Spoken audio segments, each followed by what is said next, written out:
I think it's very winnable early. I hope so, man. The national pundits think we're going to lose all the home games. But all right, so we're live. Cool. Yeah, we are live, man. But you know what? We're allowed to talk about the Steelers live. That we are. It's going to be absolutely fantastic. So, but I'm really excited for it. Like I said, I think that the season starts with three. If they win their 3 home games, they could start 5-0. You know, if they win the division one against Cleveland, Baltimore, and then obviously the Niners in week 1. Because the 2 road games, going to Vegas and going to Houston, shouldn't really be an issue. All right. Well, welcome to the 24K Life podcast. We are hosting our special edition. It is the first time ever that we have gone live with the 24K Life podcast. I am Derek Gant, your host, and I have brought you Mr. Joseph Rocky, stud extraordinaire. He and I are buds because we're both entrepreneurs. We both love the Steelers. And we are quietly anticipating their immense success this year. I'm not quietly doing it. He's not quietly doing it, but I'm quietly doing it. Joseph is going to talk to us about brand building. He has a podcast called Elite Business Conversations. He has a podcast that covers the Steelers. What's your Steelers podcast name? The Steelers one's Pittsburgh Steelers Syndicate. The Pittsburgh Steelers Syndicate. And then you have another podcast. Oh, yes. The Father and Joe, we end up discussing relationships the entire show. So basically what Father and Joe does is it looks at the relationship you have within yourself, the ripple effect of the relationships you have with those around you, and then all underneath the umbrella of the relationship that you have with God. So that's what Father and Joe is. That's the first one I started. That was in 2017, and we're now over 330 episodes. Comes out every Tuesday on Apple. Perfect, man. Well, we wanted to bring you on, and we have been co-signed by Tracy Atkins, telling us this is a great way to launch your first guest live. It's a lot of pressure to live up to. Huh? It's a lot of pressure to live up to. Oh, you're good, man. That's why we bring the experts, because they don't have to prepare. They just show up because they've already done the work. So that is true. Across all the other medias, I've been on nearly 1,000 shows now, counting the stuff I've made. So it's fun. Did you have a celebration when you hit 1,000? No. It's just party. At this point, it's just making more and just doing the job. All right. I appreciate that. With that being said, if it's all right, I'll introduce what I do at Elite Business Conversations to kind of get it rolling here. At Elite Business Conversations, we essentially help business owners with one of 3 main problems. The first issue is that if you are feeling that restriction, that anxiety, the fear, the nervous, all the negativity that comes from the revenue to your business not being what it should be. At Elite Business Conversations, we alleviate all of those negative emotions by creating a revenue system correction that will be permanent and not just temporary. Mm-hmm. The second major issue that we fix is for companies that look around and go, why am I paying these people? I have no idea what they're doing. They don't know what they're doing. And we're like falling into success. And it's very hard to have replicatable results when that's the case. Right. And the clients are feeling this disconnect. There's not really the culture we want. And what we do is we help correct that, again, in a way that's not just a solution while we're here, but in a permanent long-term answer. And the group that we really help the most are those business owners that have been in their business, built something they like, but they're ready to move on. And they're ready to move on in whatever capacity that means. Right. And what we do is we make it so that your business, A, will work without you. It'll continue to grow and to thrive, and then help with that transition to wherever the next stage of your life is. So those are the 3 main areas that we love helping people, and it's what we do, and that's the level of the expertise we bring. Nope, we love it, man. But we want to focus today more so on those individuals that want to become that third client that you help. They want to become that business that is cash flowing, that has built some equity, they've built some value, they've built some resources, they built a great quality team. And one of the ways that we are afforded to do that in this modern world is through social media, through podcasting, broadcasting, blogging, all the fun things. And you also didn't mention that you have a TV show. Tell us about the TV Well, that's show. Elite Business Conversations is the TV show wing of the company. So it's the same deal. And those episodes will be coming out here in 2024 as we're still filming the first season. And editing for a TV show that is syndicated across 43 different countries takes a while because not only is the editing process, it's a full-blown TV show production. It also then has to be approved by the various countries to get it on the airwaves. So that's why it's such a long lead time. But yeah, they'll be coming out in 2024. Excellent. So talk to us lowly business people that are trying to build our brand, to get our companies out there so that the consumers and the other B2B individuals that could use our business services. Tell us, what's the ground floor? How do we start to really build a solid brand? Yeah, so it starts by first living in a space that is realistic. And for a lot of people, they live in one of the two extremes, either super optimistic or super pessimistic. Mm-hmm. And where you need to be is be able to live in that place of realism with a shade towards optimism, but live in that place of realistic evaluation. And it starts with, what are we best at? Mm-hmm. So when we look at this and say, this is our area of strength, we help companies that are ready to have the owner move on. Okay, how do we do that? How do we make this work? So at the end of the day, it starts with knowing yourself and knowing what you are best at. The next thing that is incredibly vital that many, many companies fall into this natural trap is you have to have consistent communication and innovation across the sectors of your business, particularly in marketing, sales, and operations. Okay. Because at the end of the day, every business, regardless of your product, you are only a money-making machine. And when we look at the three components that make revenue, someone has to know that your company exists and want to see you. When they are with you, they have to want to exchange resources for a promise of future goods. And then the future goods have to be awesome. So really, fundamentally speaking, to answer your branding question, it's not as simple as have some slick marketing and make it all cool. It's really a combination of all three of those elements and making it successful. Because one thing that I like telling people is, it's not the bakery that has the best bread that lasts the longest. It's the one that sells the most bread. And there's a giant difference between the two. Now, granted, you have an advantage. You should be able to become the same. But there is a giant difference between having the best product and selling the most product, or selling it in a way that's successful for you. And that's where we have to look at all of this in combination, in unison. And how do we make it that the cross sections of our marketing team, sales team, and operations team are actually able to intersect and have conversations that are meaningful to innovation? And we solve that in fundamentally by bringing everyone on the same team, literally through their compensation package. So it's part of the way they get paid. So it's on their mind all the time. Yeah, well, let's talk about a smaller type company. Most of the people that are probably watching yourself and myself, most of them aren't in a position where they've quite yet. I mean, the average business that's successful, or let's not even say that, the average business that does $1 million in revenue only has 3 to 4 employees.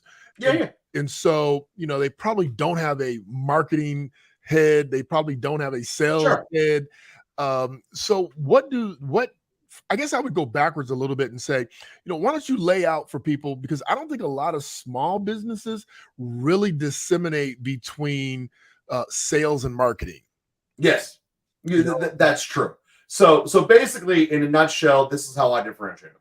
Marketing is the efforts to get someone to know you exist and have a desire to come see you, whether that be virtually or in person. And the sales component is, once they are with you, are they able to give you resources, depending on what it is, in exchange for the promise of the future good? I mean, that's my differentiating between marketing and sales. Okay. And I think it's very important to do that, because not all of these events need to be taking place under the roof of your company. In fact, what a lot of great companies end up learning is I'm not good at X, which is fine. You need to find a capable and competent partner who is, and then outsource it to them. Okay. And there's absolutely nothing wrong with that. So when we look at those three components of the revenue cycle, marketing, sales, and operations, and there's no individual on the planet who is emotionally, physically, psychologically built to do all three. Okay. There's no personality type that is. There are people that can do one incredibly well and about half of another one and none of the third. And the best part is everyone being different. Those are all different combinations, which is awesome. But you need to know what it is that you're not, especially when we're in the startup phase of a business and we don't have a whole lot of employees yet. Mm-hmm. We need to be able to know what is it that I do not want to do. Right. And for most people, that's going to be either marketing or sales, because you start your business because you have this great product that you want to bring to market, or this great service. And that's what led you to go in the first place. So that's awesome. But if you don't have the ability to have people find you, it doesn't matter. Like in my world, I hate sitting behind a desk, despite the fact I do all the shows, but I hate sitting behind a desk and just programming things. Like building a website to me is like the most aggravating thing on this planet, right? And I even tried doing it. It took me 3 months to build something that I'm sure a professional could have done in a day. I was like less than a week for sure. Yeah, it's not my personality type. I was pushing it off, and what ends up happening? You start dreading it. It starts digging a hole in the back of your mind. You start having other assets of your life become less favorable. And long story short, that's the birth of a burnout, and how you disintegrate by doing stuff in your business that you're not great at. Right. So the starting point is be true to yourself and know what you don't want to do. Yes, the business needs that part done. Not a problem. But how do we then fix that problem without me being the business owner doing it? And then obviously there's two ways to do it. Either you hire an employee to do it, or you outsource to a company that loves doing that. And one of my examples here is payroll. Like if you don't pay your payroll taxes, you get in trouble really fast, really aggressively. Absolutely. But most people don't want to do that because it's not their personality type. It's not something they want to do. So guess what? Go work with a company. Go call Charles Reed, which is who I recommend everyone, and be set with it. And you're taken care of. So that's my example of doing that. And that's really how you start with making your company successful and growing you throughout. Okay.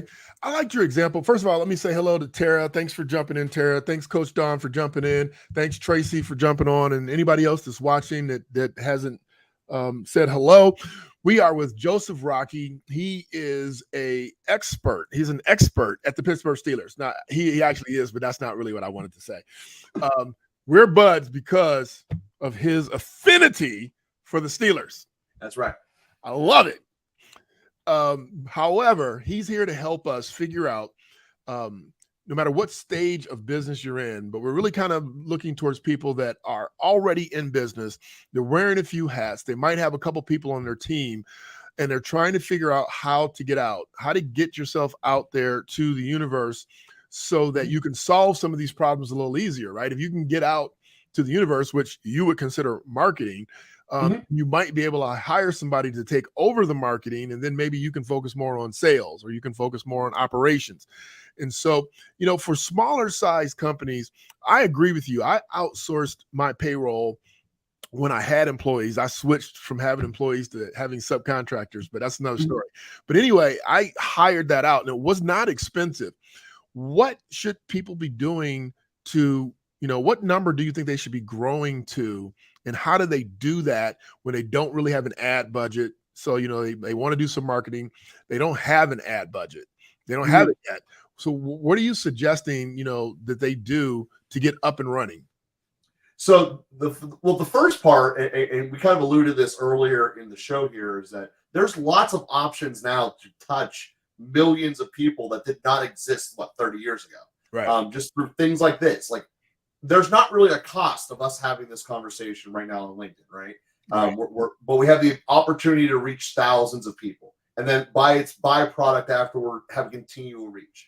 So it really starts with not the generic, how much money do I have? Do I need to spend time with that?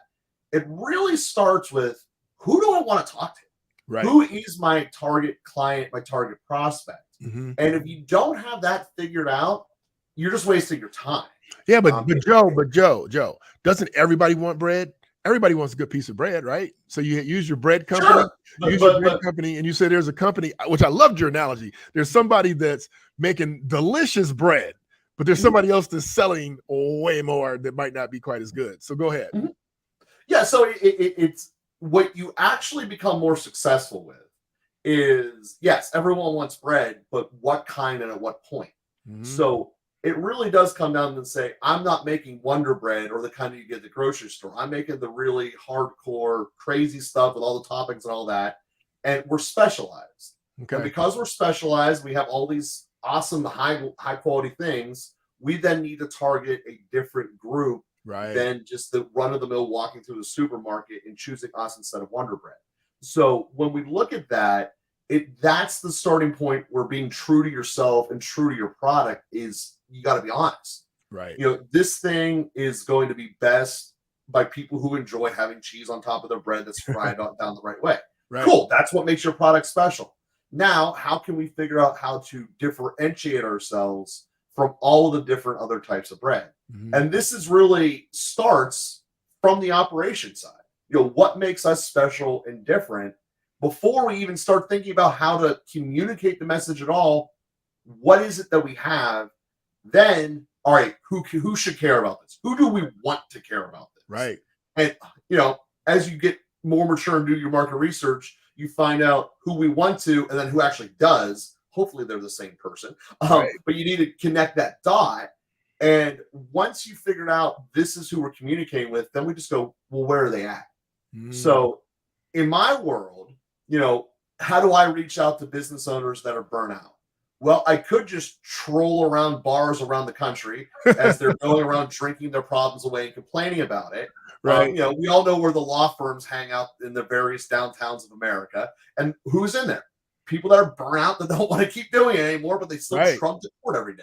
So I could do that. It's a form of marketing. It's in person, meeting each other, but it's not necessarily super efficient, is it? Like trying to get in every bar and time it up at the right time and, you know, all that stuff. So that's probably not the way to do about it. Well, where else do they go?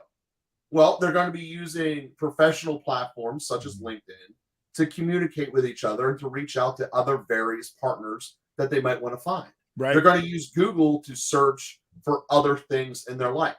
So when we look at this and go, okay, these are now tools that our ideal prospect's going to be on. Maybe they're searching up and down, for the bread example, maybe they're going up and down Instagram trying to figure out the different types of options that are out there. And we say, well, hey, rather than making your own bread, just come to us. Because Right. let's face it, there's a lot of people that are going to do it. That's what our clients are, right? Right. So they're already interested in the topic of what we're doing. It's a natural place to start. And while there are a gajillion different ways to do this, it always starts with trying to get inside of your client's head and Mhm. figuring out where are they going to be most receptive to hearing your information. And then how do they want it presented to them? Right. Do they want it in the form of a video? Do they want it in a JPEG? Do they want it in a conversation? Do they want to hear it in a long-term interview such as this? Like, how is the best way to communicate that message? And this is all part of the process that starts with, what were we special with and what are we making awesome? So we have the cheesy bread. That's what we do. Right. Cool. You already like bread. You like putting stuff on it. We found you on Instagram and Pinterest because that's the kind of stuff you're looking at all the time. We found you because you're Googling this. Now, how do we make ourselves stand out from all the other bakeries and all of that our bakeries trying to get to?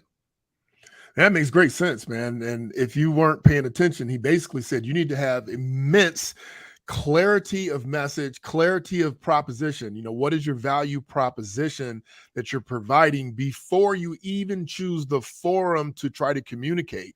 What Mhm. makes you so incredibly unique? What do you have to offer? Then who should be, and we talked about this offline the last time we spoke a week or so ago, which was like, you know, who should be watching this podcast?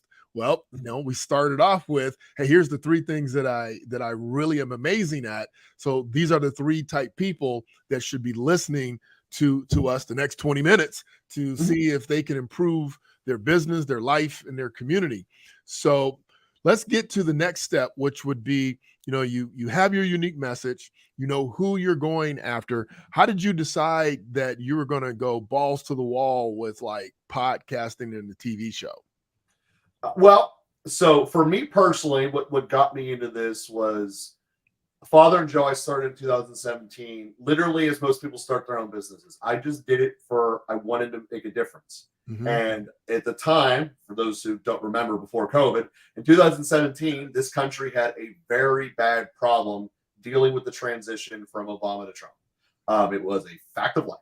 And basically, we were told you can either talk to this people or this people, but you can't talk to each other. You're in your camp and that's it. Right. Which is a horrible way to run society and life, and there's all that negative stuff. So I wanted to do something about that, and that was literally focusing on relationships and connections back and forth. And as that grew and developed, it became very obvious that all of life really is just, are you good at making relationships or not? And as people, that is one of the innate skills we are all born with, the ability to make connections. Right. But for some reason, in this business space, in this marketing conversation we're having right now, that gets lost. At the end of the day, it's a human connection.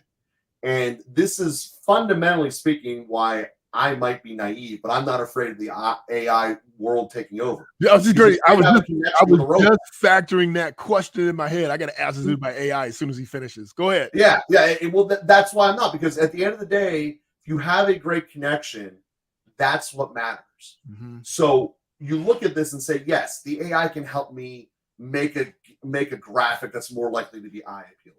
Yes, it can help me make some language that will take me less time to make it, and maybe even write it better than I ever could. That's all true, but the skill of the connection isn't in your grammar. It isn't in the way you make a JPEG. It's when we're actually together, do I feel like I'm getting what I want from you? Which goes way beyond the product.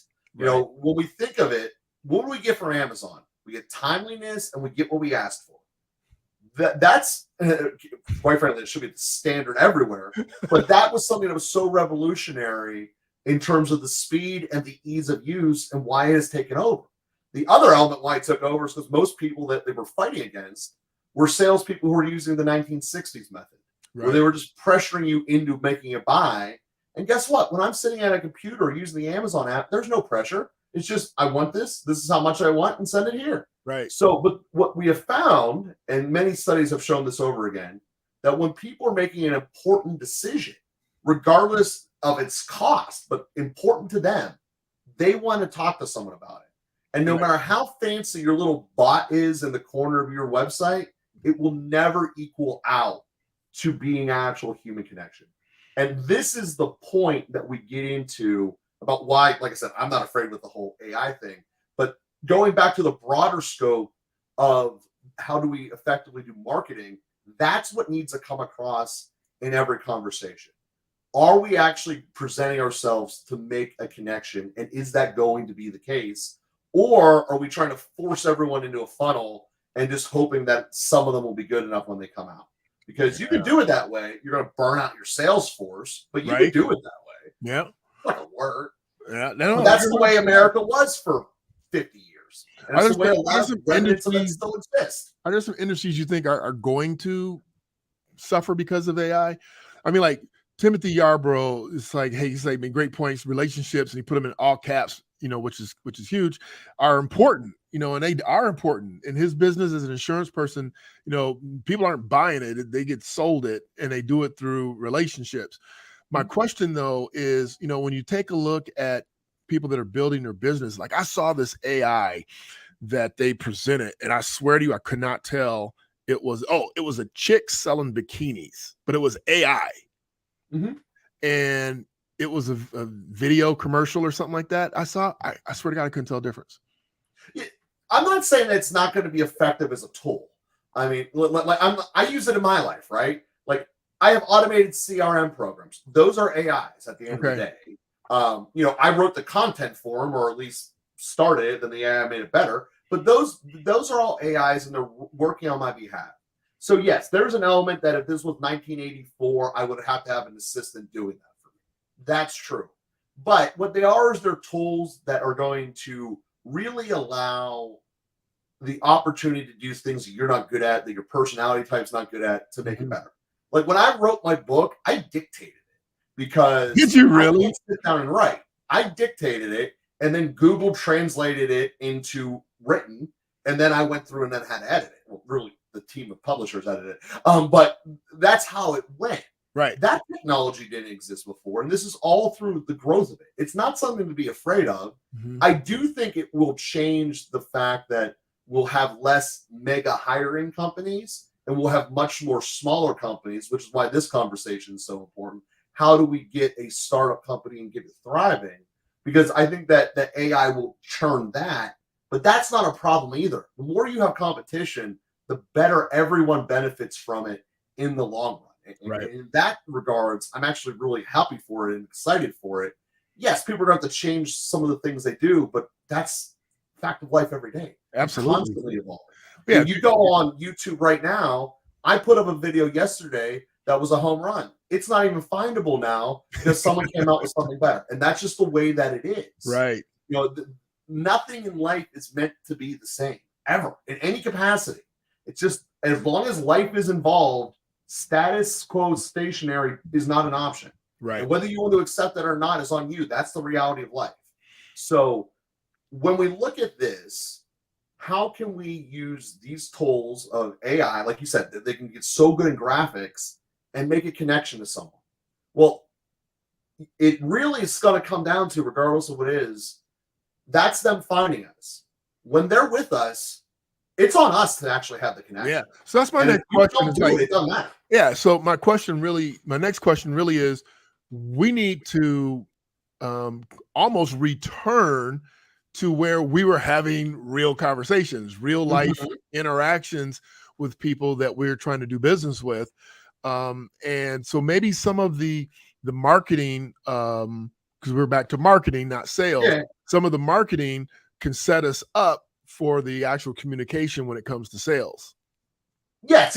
Well, yes, exactly. You got to keep it all in line though, right? So there's many different ways we can do our sales. But what we want to have is we know what the final relationship is going to be in this with our salesperson interacting. It's going to be a Zoom thing, or it's going to be in person. And we want to have it all be in the same line. So really setting people like, this is how we're always going to interact. This is how our marketing is in line with that. You know, having a bunch of advertisements that are just people constantly like being together in the same place isn't realistic to my business. So why would I make something that's incongruent and essentially confuse the customers and consumers up front? And you're literally setting yourself up for failure. Right. So while this marketing is always important, but if it's not in line with the rest of you all the way through the post sale, it doesn't matter. Like right. All you're going to be doing is getting unideal leads that then your salespeople are going to have to play rebound with to try to catch and spin. It's much better having all three, operations, sales, and marketing, on the same page. And as a sole business owner, that's obvious. You're the one who's doing it. Right. But as you grow more and you start subdividing these in different people's roles, it becomes even more important to have them all connected. And I honestly believe the best way to do this is through literal revenue sharing with them. So the operations guy does a portion of its pay is based on the success of the sales guy and the marketing, and vice versa. So then when we see I got paid less this week because there were less sales, what's the problem? Right. Well, it's because you told me everything was going to come out green and it's brown. Like, dude, what is this? I told the clients it was going to be green. Right. Like, and it's a disconnect that you never really get into unless there's actual incentive to be upon the same team. Right. And then, like I said, it goes across the world. Like, well, marketing is just giving me the wrong kind of people to talk to. Like, I keep telling them do this, but all they care is they hit their quota of X amount of leads to me, but the wrong kind. Right. Well, having that conversation, going, oh, now they're going to give me the right kind of leads. Now we're going to be in a better spot. and it's actually profitable for me to do better at my job, this is all the starting points of it. Absolutely. Listen, really quick, if you have a question for Joe or for myself, if you have a question, make sure you drop it in because we're almost there. We know it's Friday, we know it's the middle of the day, and we want to make sure that we provide you as much value and insight as possible. So if you have a question, go ahead and drop it now. But Joe, my next question is, it seems to me that when we are thinking about our sales, when we're thinking about our marketing, and we're looking and saying, okay, well, I'm wearing a few hats. I have my message. I have our uniqueness. We know who. We've kind of whittled down the who. We've told the marketing people, who we're trying to get. Now we're getting to the where, or how, because you said something earlier that I'm not challenging, I'm just questioning. Sure. You were saying so we're going to go out to the marketplace. But I think that instead of saying I'm going to do video, or I'm going to do these pictures, or I'm going to do this blog post, I mean, it's almost like the social media companies where we can do our free marketing dictate what we can do. Like if they're hot on shorts, or they're hot on reels, or they're hot on these little video clips, and we do long form, I mean, we're just getting hidden in the algorithm. Yeah, that is true, but trying to play the guessing game of the algorithm does not lead to success. It leads to you burning out and hating life. I mean, that's just he said it really fast. For those of you that didn't hear him, he said hating life and burning out. Yeah, like it's what will happen. The best thing you can be is consistent. Okay. And consistency with your message, consistency with the way you treat people. Because again, going back to all the relationships we have, the best relationships in your life are going to be with the people who are consistent. Right. The people who are sporadic and chaos, you don't like being with as much. It's a natural human being thing. So keeping your business, regardless of what it is, consistent. We are this. We are constantly the serious person. You come to us to buy life insurance because it's serious. Right. We're not going to be doing jokes and jingles. We're going to be talking about real things. If show you you how get to by a get bus, pancakes. what happens? Right. This is serious. All right, that's cool. I know what I'm getting in for. Don't use mayhem to try to get me to come and make me pay attention to something that's serious, because that's not what our company is. Or you can be like mayhem, say like, we're going to try to make this a less intense conversation. Like, you getting hit by a bus is scary. Let's just think about a little girl jogging. And go from there. So, like, these are different ways of attacking it, but you got to be true to yourself, and that's the scariest part of all this. Yeah. How are we true to ourselves? And yes, we got to find a medium that wants. But going back to what we were saying in the beginning, where does our client be? That doesn't matter what the new thing is. If they're chilling on Instagram or Pinterest and they're not going to Reels, I don't care that Reels are the new big thing. I don't care that shorts were the thing before that. It doesn't matter. Right. Feeding the meta universe just to give them more free content is irrelevant. Right. Feeding them to go to exactly where my clients are is meaningful and powerful. You got to do it right. But the issue with that is that, let's say, for instance, we choose YouTube or you choose LinkedIn to do your marketing. They're constantly changing. So I'm on LinkedIn and I'm doing these articles, but LinkedIn is pushing, I'm not saying this about LinkedIn because I don't know what they're pushing, but let's just, for example, say LinkedIn are pushing videos, or LinkedIn are pushing, they've been pushing people to go out and comment on AI written articles so that you can have a speaker's voice on public speaking or speaker's voice on business development. And they're AI articles. I don't even understand that. Okay, so let's make an important differentiation here. Okay. If you are relying upon the platform, the social media platform, to keep your content fresh and clean, it ain't gonna work. Right. Because it won't. Because everything you just said. What you need to use it as is essentially a redirection source. Okay. Come here, we make a connection, and you're going to get something of value for it by meeting us here. But we're really going to do our work at our website, at our office, or whatever. Perfect. So, for instance, when my book comes out next month, all of my connections that I have on LinkedIn are going to get a message from me that says, before this is released in America, because it's already an international bestseller, but it's going to be released in America here at the end of September. all of my connections are going to be told for a window of time, if you type in this code, you will get the book for half off for the American debut. And that's how you use the platform to be able to redirect them. Because then, boom, they're going to Amazon, or they're going to my website rather, and they're getting a discount off of the book. I hope everybody's listening to that, because that was huge, right? You're not using this as the sole source of your voice. You're using it as an opportunity to redirect people to your deeper meaning, to your deeper value, to your deeper service. And you continue to be consistent, as you said, to be consistent and deliver, because your people are watching and expecting you. So they're not expecting Tim to show up as Mayhem if he's been, Mr. Rogers the whole time. So I like that. I love that. All right. What parting thoughts do you want to throw out to the community to help them kind of wrap this up? Yeah, I mean, I think that the two important thoughts to keep inside yourself are, first, you have to be true to yourself and be able to honestly evaluate where you are at in life and what is going on with you.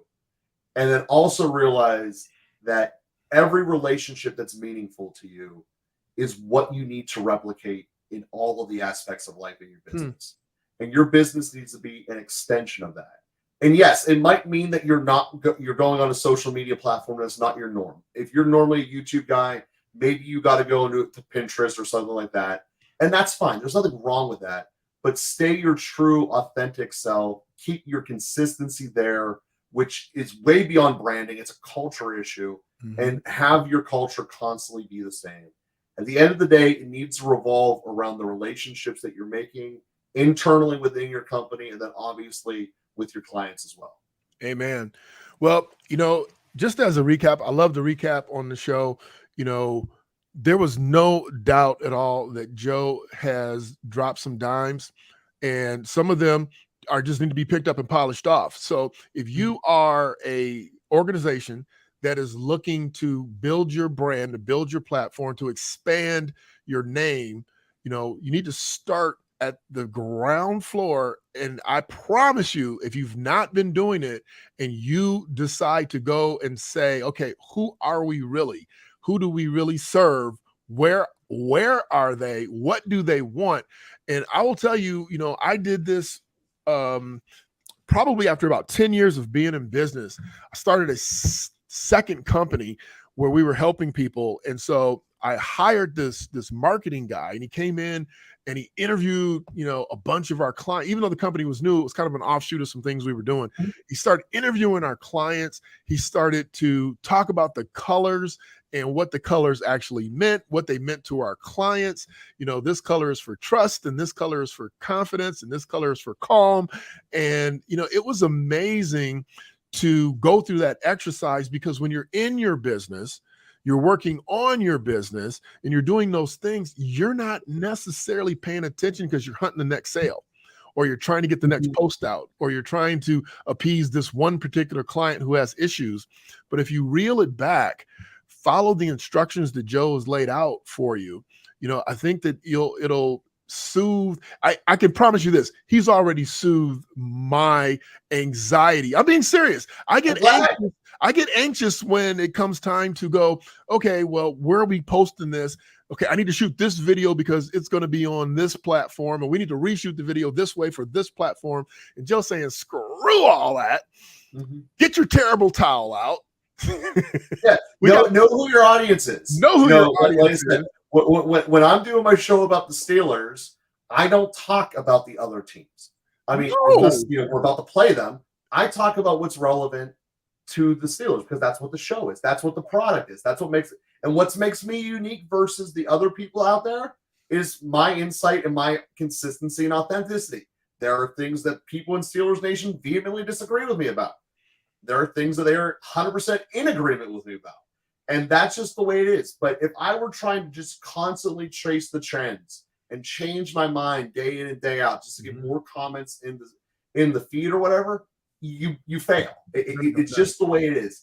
And to this point, as the AI stuff keeps picking up, and you mentioned earlier you couldn't even tell the difference, we as a collective people are going to reinforce that ability of actually figuring out discernment, which is something that has long since eroded. It's going to come back in a big way.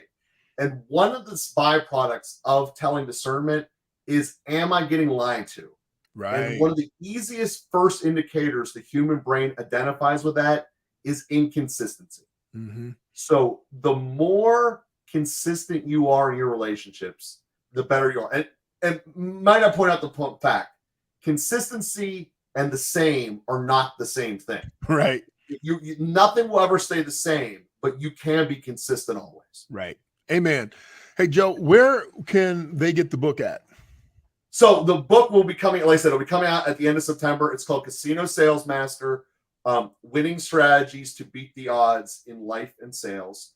And like I said, it'll be coming out here. You'll be able to get it on Amazon. If you're not in America right now, you can basically get on Amazon if you're anywhere in Europe, if you're listening to us from over there. But like I said, it'll be coming out here in America at the end of September. Okay. That'll be great for you. So we'll update you as more officially once the actual date is, because I forgot it. But I know it's the end of September. No problem. Well, when we get it, we'll drop the link on the actual podcast that goes out. We're going live. And on that note, if you guys come to me on my LinkedIn page and say, I heard you here on the 24K podcast, I will give you that code, even if it's past that window of time. I'll give you the code for a discount. My man. Hey, you know what? I want to make sure that everybody understands. Listen, this is basically in your control. You know, you get to create the narrative. You get to disseminate the narrative. You get to push the consistency of the narrative. But you have to understand that at times you need to make sure you're separating the difference between your marketing, between your sales, your operation. But they all have to be in the same line. I don't know if you've heard him, but he said, hey, you might want to put some compensation between all three of those in separate ways so that they work together, they grow together, they profit together, they lose together. That makes a better team. It makes a better team. Money moves people. Money is energy. So with that, I'm Derek Gant. This has been Joseph Rocky. We want you to be your best, bring your best, leave nothing to chance. Have a great, great day. Thank you. Thank you all.